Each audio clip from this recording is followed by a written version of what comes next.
Hello, my name is Marcos Antonio de Garza, and like you, I used to be a child with an untainted and completely my own mind. However, living in a world where fast food corporations generate ads meant to corrupt the minds of children, my freedom of self was soon taken from me.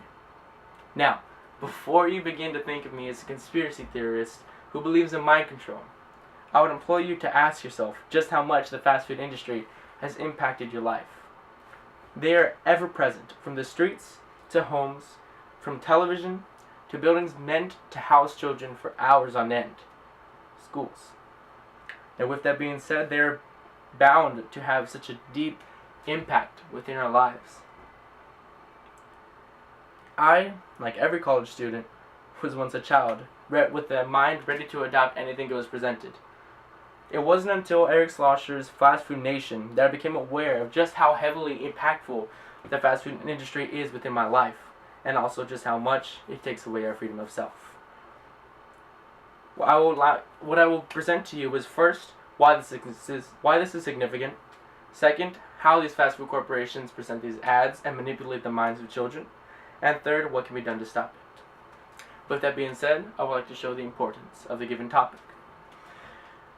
In Eric Schlosser's Fast Food Nation, he discussed the adverse effects on both the mental and physical toll that it has on the people that fast food touches, from the consumption to the manufacturing of.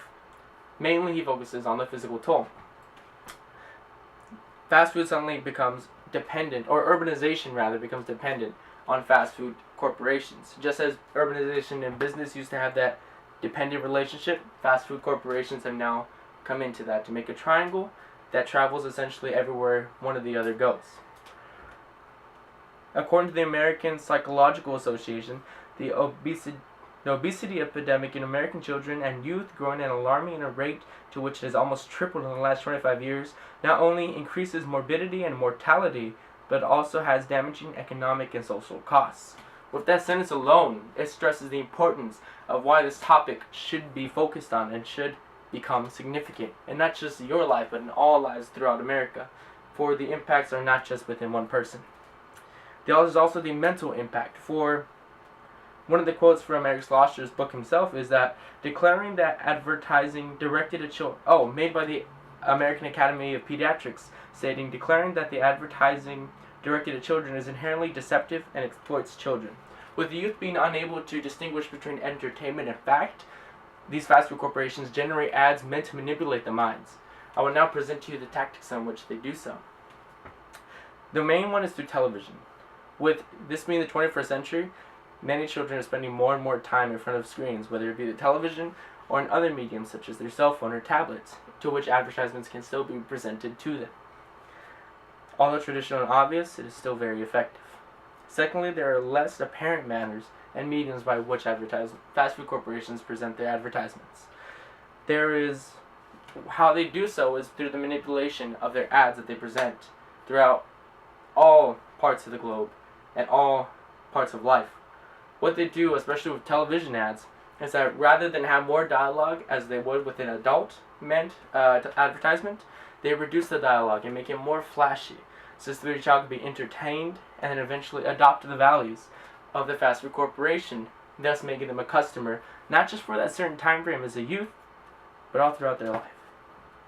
Finally, I will show you how this can be avoided. And this is mainly for the parents of these children. One is through watching television with their child, for you become aware of what they are being fed. Second, avoiding condescending tone when it comes to fast food, for it makes them believe that there is something special and peculiar about it, which makes them curious about it and essentially want to explore it more. Third is by making your children aware of the food that they're eating. So this way, even with you present or when they are away, they know and are aware of what they're ingesting and become essentially protective of their own minds.